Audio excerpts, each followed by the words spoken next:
Selamat datang di obrolan pantry. Obrolan soal hidup dan keuangan. Bareng Puri dari Mencoba Minimalis Dan gue Tirta dari Big Alpha. Kurangin yang gak perlu. Atur duitnya. Nah, hari ini kita akan kedatangan seorang investor ya, yang sangat gue hormati lah, salah satu investor yang gue masih dengerin sarannya gitu. Gue pertama kali ketemu waktu itu beliau bikin Value Investor Forum, itu tahun berapa Chris? 2018. Mungkin beberapa udah ada yang follow. Selamat datang di obrolan pantry, Bapak Chris Angkasa. Selamat datang Chris Angkasa. Cheers dulu. Cheers dulu tuh. Okay, cheers. Nah, buat kalian yang belum familiar sama Chris ini adalah founder Value Investor Forum. Itu salah satu forum komunitas investor yang berbasis value investing. Suatu hal yang mungkin sekarang udah langka ya Chris di generasi anak muda zaman sekarang ya. Katanya value investing is dead gitu. Ya kan? Nah, gua sih menyadari ya kalau orang-orang kayak Chris nih makin jarang di Indonesia itu. Karena gue semakin kesini kan gue banyak dengerin podcast value investing gitu kan, orang-orang yang value investing, dan orang tuh berharap dengerin podcast kayak gitu tuh dikasih tahu the secret sauce, gimana sih investasi yang baik, cara milih saham yang baik atau enggak, yang baik itu gimana. Nah ternyata hasil podcast itu malah mengajarkan kita hal di luar investing. Yang diajar surprisingly. Jadi yang diajar itu adalah gimana mengatur mental, psychology dalam investasi. Nah, Chris ini juga melakukan hal yang sama di tulisan-tulisannya. Jadi kalau lu buka storiesnya yang selalu gua baca itu, dan lu buka juga, lu punya Medium kan? Iya. Substack ya. Jadi isinya juga bukan cara memilih saham yang baik, tapi dia lebih ngajari mentality as an investor. Nah itu kenapa Chris? Sebenarnya ini kan sangat bergantung dengan filosofi orang ya. Yeah. Nah buat saya juga merasa itu dari dulu ini memang satu interest saya, yaitu saya pengen cari sampai ke sumber. Itu ada istilahnya namanya first principle. Why do we do the things as it is gitu loh kan. Kenapa seperti itu? Itu sebenarnya ya kita lihat di dalam sains, di ilmu pengetahuan seperti itu juga. Saya punya satu filosofi bahwa pengertian bahwa semua ilmu itu ujung-ujungnya sama. Apa? Gitu. Ya kalau kita lihat ya basically Tuhan. Kalau kita mau tarik apa ya? Tuhan itu sumber dari pengetahuan, dan semua pengetahuan itu kalau memang sumbernya dari sana, ujung-ujungnya ke sana juga. Makanya kalau kita lihat walaupun kita semakin kita melihat mengerti prinsip ini, semakin kita satu menghargai yang namanya diversity. Diversity, banyak keragaman sumbernya, walaupun satu banyak nih. Kita mau lihat musik, art, apakah itu finansial, apakah itu engineering, itu diverse tapi ujung-ujungnya sama.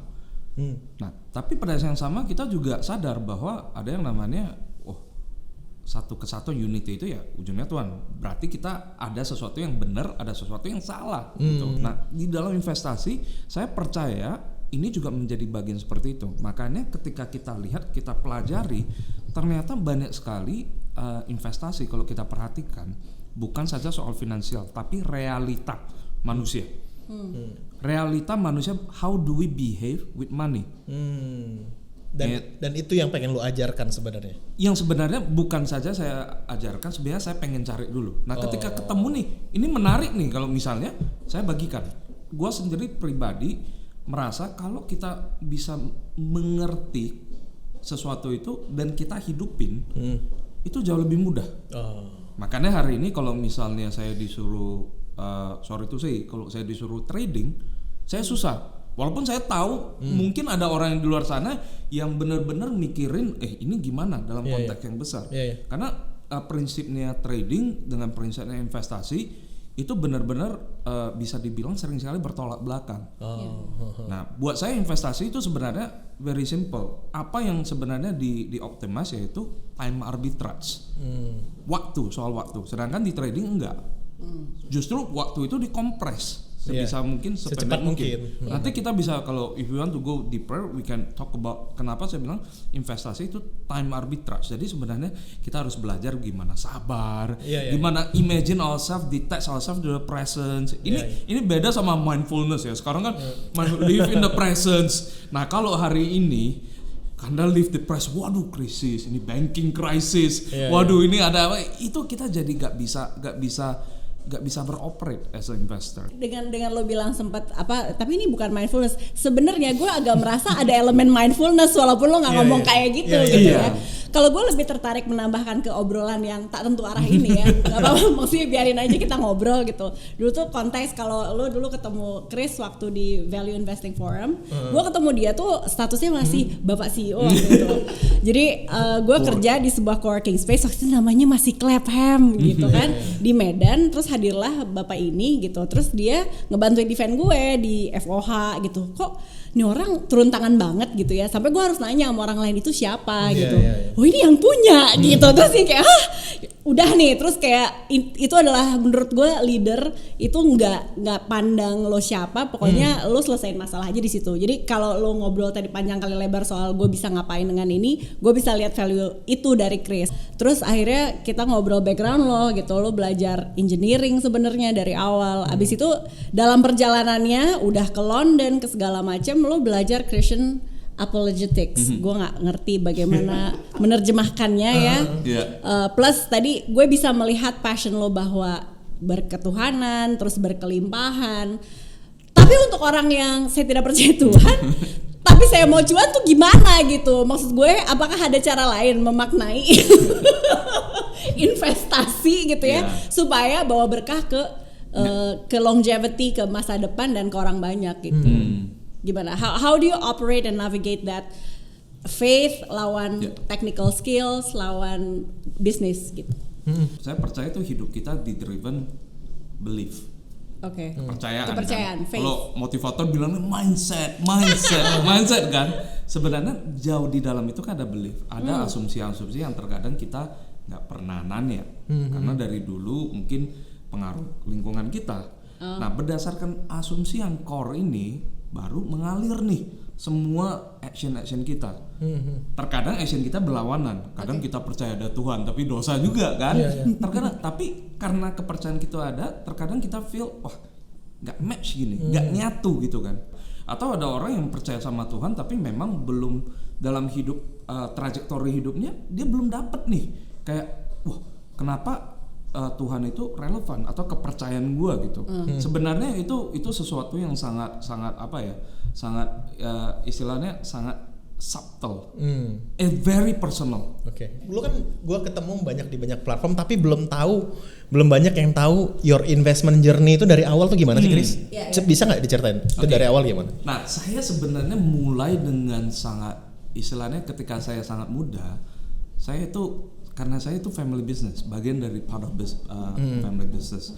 Gua juga gak pernah menimbunikan itu. Jadi makanya kalau orang bilang kan ada influencer yang bilang, wah sukses gitu, padahal di belakangnya safety net-nya segede apa gitu kan. Itu saya punya first hand experience melihat itu orang tua saya kerja itu sebagai entrepreneur. Dan saya generasi ketiga. Jadi bukan satu contoh aja tapi banyak contoh kan. Nah, jadi itu pertama-tama saya itu mendapatkan interest itu ketika saya diajak ke kantor. Makanya saya believe kantor itu punya efek yang sangat kuat, apalagi untuk anak-anak. This is the environment of an adult gitu. When you are being responsible, when you are ketika kita berkarir, kita bekerja.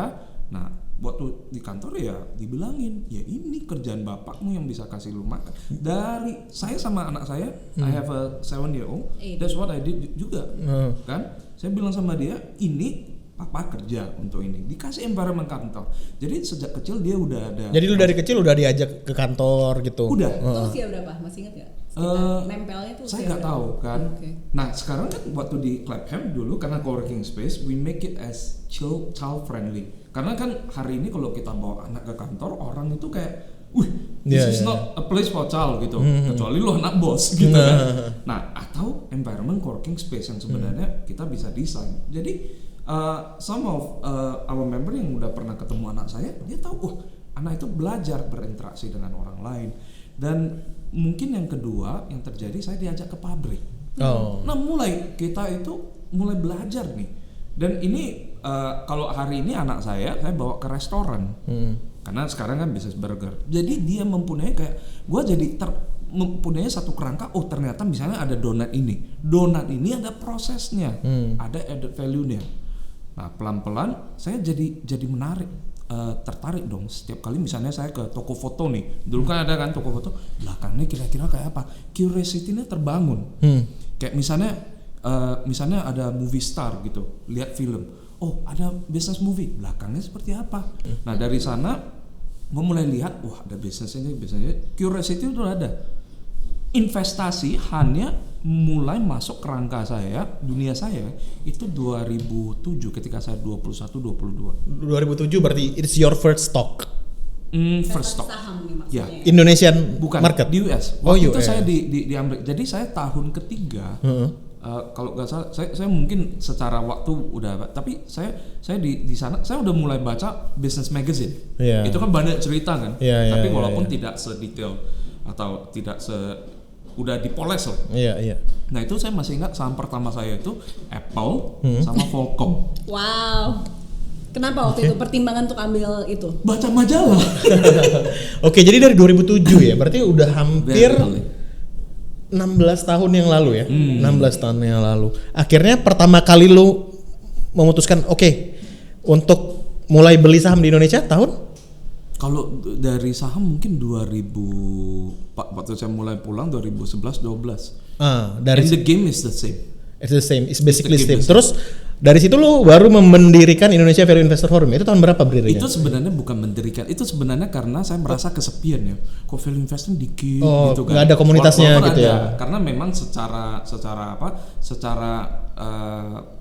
operation kita harus, salah satu syarat untuk menjadi investor yang baik yaitu ability to think independently.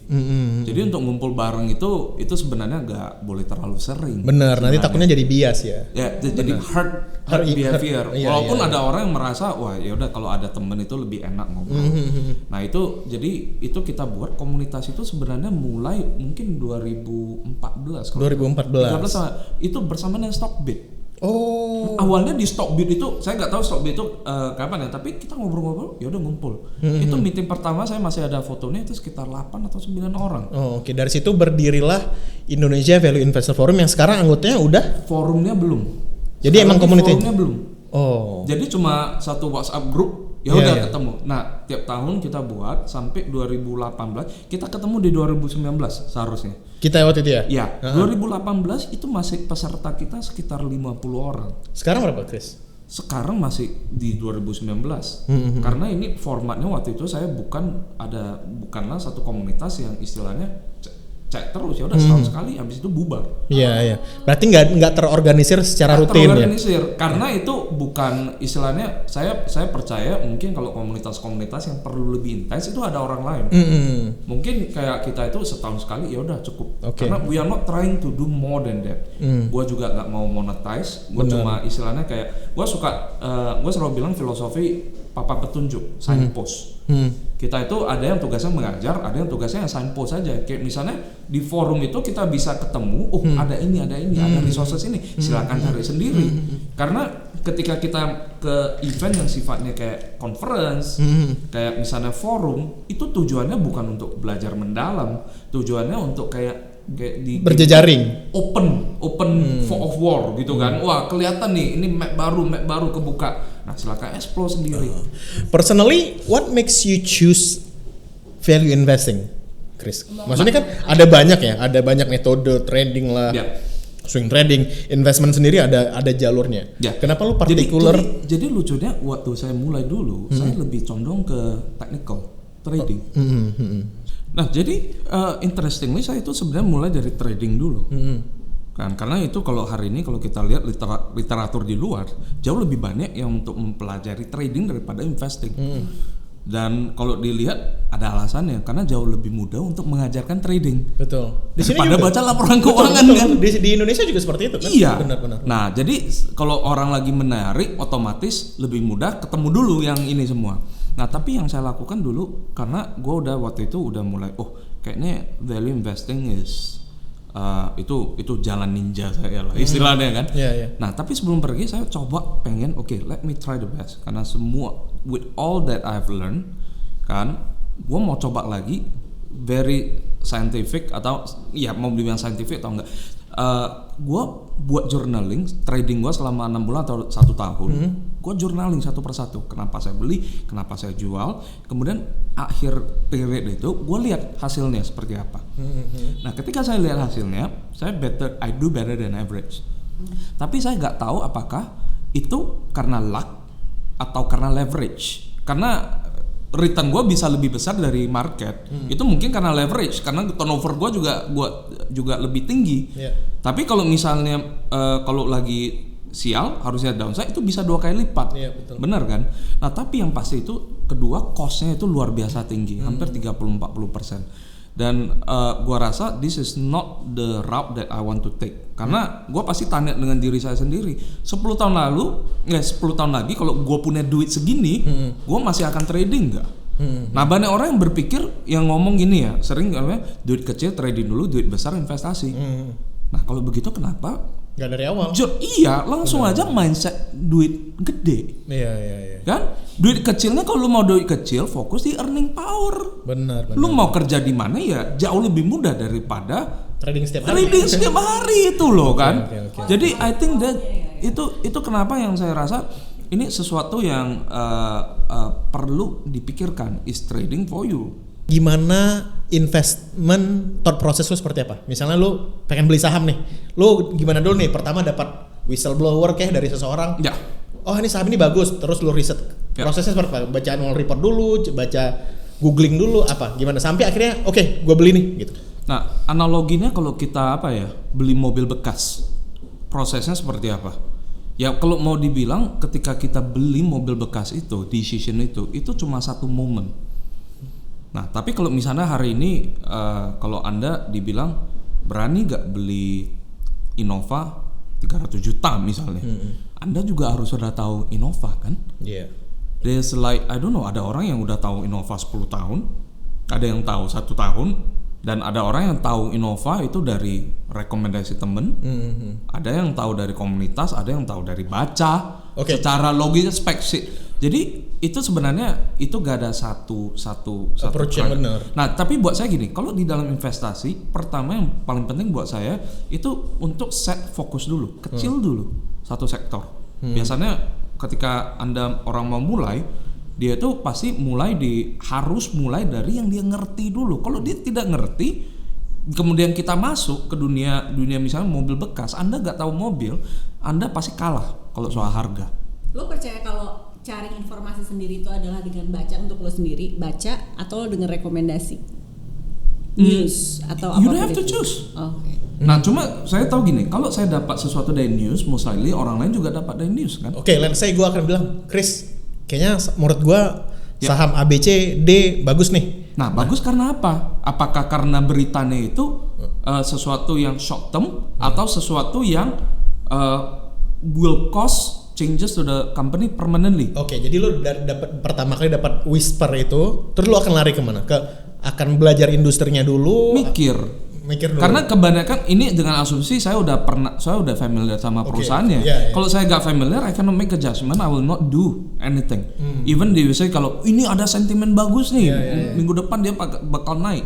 Even out of 10 times 9 kali naik, gue juga gak akan lakuin itu. Kalau gue kan approach gue persis kayak Monis Pabrai kan. Jadi gue tuh setiap kali gue dengar rekomendasi saham tuh, gue selalu berusaha mencari alasan secepat mungkin untuk bilang enggak. Jadi misalnya gue dapat ABC nih, gue nggak suka nih, ya udah enggak aja. Jadi I don't want to waste any time doing research gitu. Apakah lu menerapkan approach yang sama? Menurut lu melakukan hal yang mirip? Saya walaupun saya saya tetap cek. Karena saya percaya dengan library. Saya hari ini mungkin saya udah baca laporan keuangan hampir mungkin more than 1,000 laporan keuangan, kan? Nah, makanya kalau ketika kita mancing, kolam kita gede. Out of 1,000 kira-kira ada apa? Ya, tapi kita juga harus disiplin, jangan karena kolamnya gede, ikan kecil juga ditangkap, umpannya ya habis semua kalau kita nangkap ikan kecil. Jadi itu mungkin yang paling penting itu adalah disiplin. Mengetahui istilahnya this is not for me. Gua gak ngerti walaupun seberapa reliable itu dari orang lain, I will not have a conviction karena gini. Gua selalu tanya, will I put 10% of my net worth here? Duit gua. Jangan berpikir kayak sering ya orang mikir, yaudah coba dikit-dikit lah. Itu sebenarnya meruntuhkan disiplin kita. Kayak kita ada 100 juta, yaudah 200.000 lah. That's what happen in finance. Ini sekali lagi manusia punya behavior dengan money ya. Itu bukan di investment aja, tapi di spending juga gitu kan. Betul. Dikit lah. Lama-lama dikumpulin, ternyata gede juga kan. Tapi pertanyaan gue adalah, adakah sektor di IDX yang tidak dimengerti oleh seorang Chris Angkasa yang bilang, oke, gue nggak ngerti. Banyak saya nggak ngerti. Sebut 3 atau 2. Mungkin akhirnya sektor energi baru di luar batu bara, baru-baru ini saya baru belajar Bane. Mungkin 2 tahun terakhir. Kalau batu bara mungkin saya udah ngikutin dari 2014, 13-14 itu saya ada tulis, misalnya kayak dulu saya Bukit Asam, saya udah ngikutin mungkin udah 10 tahun. Kan? Jadi tetap ada sektor-sektor yang mau gimana pun bagusnya beritanya lu nggak akan sentuh-sentuh. Nggak akan sentuh. Kayak misalnya manufacturing, misalnya hari ini yang kayu-kayuan, saya belum ngerti. Walaupun saya interest kayu-kayuan kan. Benar. Nah dulu lucunya saya mulai masuk pertama kali sektor pilihan saya itu mulai dari offshore. Offshore mining? Enggak, offshore oil and gas. Perkapalan khusus. Kalau oil and gas kan ada yang onshore, ada yang offshore. Lu spesifik offshore. Dulu saya mulainya dari sana untuk Indonesia ya. Iya. Nah, mulai dari sana. Jadi ketika waktu itu saya masih ingat Wintermar waktu itu. Ini bukan ajakan membeli atau apa ya, tapi itu dulu. Nah, kemudian apa yang terjadi? Tesis yang mirip keluar lagi 1-2 tahun terakhir. Shipping, di industri shipping, benar. Kemudian waktu Investor Forum kemarin kan juga ada Wintermar yang present. Nah, jadi kita ngikutin ceritanya. Jadi semakin lama itu kita punya library itu semakin ngerti. Jadi ketika ada kesempatan datang, sebenarnya lu bisa strike triggernya itu istilahnya bukan di beritanya, tapi lu udah ngerti dulu. Kita udah ngerti gitu loh. Jadi kadang hal yang sama buat 2 orang yang berbeda, beda conviction. Bener. Makanya gue juga punya approach yang sama Chris. Mau gimana pun bagusnya, kalau gue nggak ngerti industrinya, I would say no as fast as I could sih. Jadi misalnya kayak kalau gue paling nggak ngerti misalnya bank digital, gue nggak ngerti bank digital. Bank digital tuh gue nggak ngerti. Terus ada farmasi gue nggak mau pegang-pegang gue kalau di. Lu juga farmasi lo nggak? Farmasi tergantung. Kalau gue bahkan farmasi nggak gue sentuh loh. Padahal pandemi loh kemarin. Saya kalau di Indonesia enggak, tapi di luar saya iya. Benar. Karena kalau gue pribadi, kunci farmasi itu kan ada di R&D ya. Benar. Jadi kalau Indonesia ya kita tahu lah jarang sekali ada super obat lahir dari R&D di Indonesia. Jadi kayak jadi malas deh. Dari Profesor Ekman. Oke. Kita abis ini ada segmen Magic. Atau masih ada pertanyaan lagi? Gue ada 2 hal, cepet aja diulasnya. Di tengah startup lagi semua menyebut-nyebut Tech Winter, lo sendiri adalah seorang CEO dan bergelut di startup juga. Apa yang lo mau omongin atau komentari lo deh terhadap skena startup saat ini? Dan yang nonton kan juga banyak yang emang pengen merintis ya. Is this the end? Is this the end and what would you say to them gitu untuk startup founders? Jadi saya perluas saja, mungkin bukan startup founder, mungkin entrepreneur. Cool. Jadi selama 3-4 tahun terakhir itu funding landscape itu enak banget, banyak banget duit, lebih cheap banyak duit daripada startup. Tapi yang kita lihat development 2 sampai 3 tahun terakhir, apa yang terjadi, funding ini sebenarnya masuk ke startup enggak? Masuk ke late stage startup. Yaitu yang gede, kemudian duitnya dimasukin untuk akuisisi pasar. Yang sebenarnya ya menurut saya gak healthy when you are only aiming for market share. First of all, ada sektor di mana memang kita perlu skill dan certain level of market share. Tapi gak semua. Sekarang itu kayak mindsetnya entrepreneur itu winners take all, funding ngambil terus gitu. Nah tapi mungkin dengan adanya Tech Winter ini ya mengingatkan sebenarnya ya balik lagi ke unit economic bisnisnya. What value are you trying to create? Ya? What problems are you trying to solve ya? Dan harapan saya sebenarnya funding yang gede itu, bayangin ya kalau startup gede itu mungkin bisa dapat 100 juta, 200 juta easily. Ya? Sekarang masih kayak gitu? Sekarang udah, tapi dulu kan kalau lu udah late stage 100-200 juta is nothing. Bayangin ya 100 juta dolar biasanya kalau misalnya untuk kita funding ya mungkin perlu 200-300 itu zaman itu mungkin tahun 2017-18 200.000 udah cukup untuk satu saat karena 300.000 kan, dan 100 juta dolar bisa berapa perusahaan seperti itu, banyak sekali kan. Dan back then we are so conservative. Para founder itu ngambil duit ya udah kita hire. 2-3 tahun terakhir gue gak tau lah gaji IT tiba-tiba naik gila-gilaan. Nah sekarang ya kalau misalnya yang denger itu IT gue bersimpati, tapi ya you have to go back, gaji ini ya bakal turun, di normalize di tempat yang normal lagi. And you can, all these people banyak yang sebenarnya mengambil pekerjaan bukan karena perusahaannya bukan sustainable, bukan karena gua resonate, but because of the money, because of the bigger paycheck itu ya. Nah sekarang bigger paycheck gak ada ya, you can focus on the company's mission, value, whatever. If you believe in that, then do that gitu. Jangan berhenti. Jadi menurut lo akan tetap skena startup di Indonesia akan tetap berlanjut setelah winter ini berakhir? Buat saya gini, saya gak bisa, I cannot talk on other people, tapi every year semenjak gua nikah, gua selalu bilang sama istri, this is my last. Tapi kayak ada gatal gitu. Berarti let's do it gitu loh. You have a true entrepreneurship spirit kali. Orang buka burger dia. Sekarang buka burger. Emang dari awalnya udah jiwanya dagang si bapak ini. Oke, yuk. Kita punya game untuk Chris. Gamenya adalah jawab atau jamu. Jawab atau jamu. Ya, silakan tutup mata. Kenapa tutup mata? Tutup mata biar nggak curang. Nggak usah, nggak kelihatan juga. Oh enggak ya, yang mana nih? Belum. Mana aja, Nah, tuh udah. Oke, terus saya bacain dulu. Ya, silakan. Baca sendiri. Waduh. Wow, kalau jadi Menteri Keuangan, lu mau ngapain? Untungnya nggak disebut negara apa sih? Iya. Pertama kali yang saya lakukan, saya akan hire orang yang mempunyai pengalaman jadi direktur di World Bank. Kalau bisa punya pengalaman jadi menteri juga. Sama dong seperti menteri keuangan. Iya, kayak negara plus 26. Gua kira jawabannya akan hire dirjen pajak yang baru. Oke, kita nggak boleh lama-lama di sektor itu. Pertanyaan kedua. Aman ya, berhasil ya. Deg-degan loh, Chris. Kalau kelihatan sama staffnya Ibu Sri, ya mungkin maaf ya. Coba Mama Cimana. Oke. Let's go. Oke. Tagih utang dan sebut nominalnya. Kalau ada orang yang ngutang sama lo lihat kamera, lo bilang namanya siapa, tagih, terus sebutin jumlahnya berapa. Wah, saya berutang sama orang banyak nih. Oh enggak. Oke. Nggak valid pertanyaannya. Nggak valid. Selamat dong. Okay. Berikutnya, on to the next. Ada pertanyaan yang gue tunggu banget nih kalau ketangkep nih. So two more, dua lagi. Oke. Padahal mau ngambil ini. Do you believe in crypto? Do you believe in crypto loh? Oke. Lu percaya nggak crypto? Oke. Crypto secara teknologi atau blockchain itu solve a lot of problem. Persis, terus? Ya.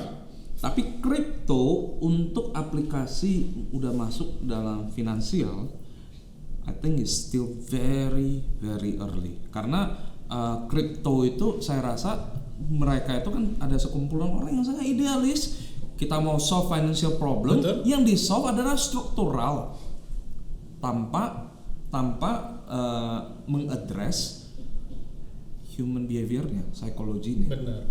Tapi makanya lu sendiri punya porto kripto nggak? Saya dulu pernah coba, saya beli Ethereum 10 juta. Terus? Sekarang jadi 3 juta. Ini karena saya pengen tahu prosesnya seperti apa. Ketika prosesnya, waduh saya bingung, ini gila banget ini sebenarnya ya kalau kita lihat. Dan ini saya beli itu 2022 waktu itu. Sampai sekarang belum lu jual? Belum jual. Saya cuma mau lihat aja prosesnya itu seperti apa, ada gap gak kan? Kalau misalnya kita hari ini rupiah pindah ke dolar kan jelas nih flow-nya. Ini ada gap, yaitu ini memang ada jembatan yang gede dan kita benar-benar harus percaya sama orang ini. Would you advise pemula untuk cemplung ke kripto? No. That's a hard no. Okay. Hard. Tapi kalau misalnya Anda mau belajar, Anda harus beli. Sama gue. Jadi kalau Anda di NFT misalnya, NFT ada use case-nya jelas gitu. Tapi kalau misalnya Anda mau memulai spekulasi, there are cheaper way to do that. Oh, oke. An easy way to do Gue persis banget kayak kalau prosesnya. I can tell. Gue persis banget kayak si Chris. Gue pernah beli 20 juta. Terus jadi berapa? 10 juta gue beli Bitcoin, 10 juta gue beli ETH. Jadi gue pengen tahu tuh gimana prosesnya. cara belinya, prosesnya gimana. Ya, pembelajaran proses berarti. Akhirnya terus sekarang jadi minus 10% gue ya udah gue tarik, gue udah tahu aja gitu prosesnya. Gue nggak menerima ini gue beli apa, nggak ada use case-nya. Jadi gue ya udahlah, loss 2 juta itu gue nggak fokus belajar aja gitu. Tapi sekali lagi ya, blockchain as a teknologi will do benar. Itu teknologinya. Tapi lucunya nggak kesana ya orang-orang ya. Unfortunately orang itu kan ngejar insentif nih, kalau duitnya banyak di when you can create a coin When you gamble, yang dalam waktu 1 bulan bisa naik 1000%, 10.000%, why do you bother spending on the apa kan? Di teknologinya sendiri. Okay, cool. One more. Satu lagi, kita ngejar durasi. Ayo, let's go. Ya udah, aku suka makan kepiting, boleh lah ya. Ya udah coba. Ya udah, boleh nggak dicapit gue. Dia selamat nih, pertanyaan aman mulu nih. Miskin tapi bahagia atau kaya tapi jadi inceran KPK is clear. Miskin bahagia. Dia orangnya religius sih. Dia orangnya religius. Gak bisa jawabannya kita kayak gini. Tapi ini ya, ada hal-hal yang jelas ketika kita itu sudah memiliki sesuatu dan ada resiko kehilangan. Jadi kalau misalnya ini pertanyaannya bukan masalah religius tapi inceran KPK. jadi Gak nyenyak tidur. No brainer ya. Iya. Jadi tapi miskin tapi bahagia, saya rasa ini satu buat teman-teman yang banyak nggak sadar ya, apalagi mereka yang saya kan ke gereja ya. Jadi dulu itu saya ada satu bagian di dalam kitab ya, ada yang tulis. Saya selalu berulang-ulang baca ini, gue mikir kenapa ya ini nggak pernah dikeluarin, apa karena disembunyi atau apa. Tapi ada satu perkataan gini, dia ngomong, ini Raja Salomo. Salomo ya, dia bilang gini, kepada orang yang kaya Tuhan tidak memberikan tidur. Wah, bener tuh. Itu opsinya tadi, dikejar-kejar KPK. Iya. Dia nggak bilang kaya gara-gara apa, bahkan lu kaya karena ini yang ngomong Salomo loh. Ya, jadi istilahnya kaya itu bukan karena sesuatu yang haram atau apa, tapi kaya aja lu gak dikasih tidur. Jadi like sometimes we have to be very careful in getting what we want. Kita sering sekali pengen sesuatu tanpa konsekuensinya. Jadi itu trade off yang gak akan pernah lo ambil ya. Gua bisa belajar sih untuk tidur. Itu bedanya. Chris. Tapi nggak ada solusi kalau udah jadi inceran KPK. itu beda. Tidur masih ada solusi. Iya. Oke. Thank you. Chris bisa melewati pertanyaan-pertanyaan yang nggak nyaman. Dia dapatnya yang aman-aman terus. Iya. Thank you Chris, kesempatannya udah ngobrol-ngobrol meskipun ngalor ngidul dan tidak terstruktur. Iya. Mungkin benang merahnya ini adalah seorang investor yang beriman. Jadi buat kalian yang pengen follow Chris di Instagram, chris.angkasa ya Chris. Chris.angkasa. Thinksight bakal bikin apa lagi nih untuk yang memang pengen belajar lebih jauh? Kita ada paket yang lebih mahal lagi. Berapa lebih mahal coba bocoran? Wah nanti di website aja. Oke, jangan. Jadi kalau kalian juga mau join ke komunitasnya Chris, itu fokus ke investing ya, nggak trading. Ya. Ada Thinksight di Instagram dan websitenya juga ada. Ya. Saya sudah siap ikut opening berikutnya entah kapan, bulan apa? Belum tahu. Aduh. Itu harus tanya timnya itu. Saya kan dari samping jadi cheerleader. Oke. Oke, gitu aja episode obrolan pantry kali ini. Gua Tirta dari Big Alpha. Gue Puri dari Mencoba Minimalis. Ada Chris Angkasa dari Thinksight. belum di brief, lupa. Sekali lagi. Saya Tirta dari Big Alpha. Gue Puri dari Mencoba Minimalis. Dan Chris dari sebenarnya Clapham sih. Kurangnya nggak perlu. Atur duitnya. Bye bye.